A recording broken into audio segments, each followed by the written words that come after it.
They came to this air base in the desert northeast of Los Angeles in refurbished military aircraft from World War II and other small private planes.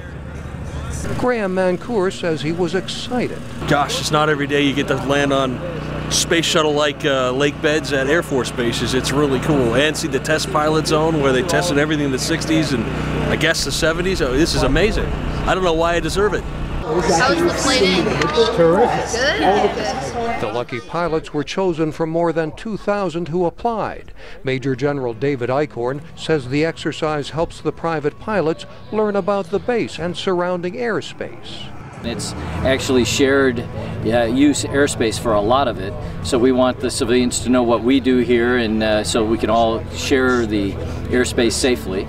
And that's an honor for these civilian pilots, some of them operating cargo and non-combat planes retired and sold by the military. At Edwards Air Force Base, aviation records have been set, and the space shuttle sometimes lands here. At this event, there was time to socialize and pick up souvenirs. And the weather, warm and sunny in the California desert, was ideal for flying, says pilot Skates. The air is great, the dust is non-existent, it's perfect right now. It is an unbelievable day.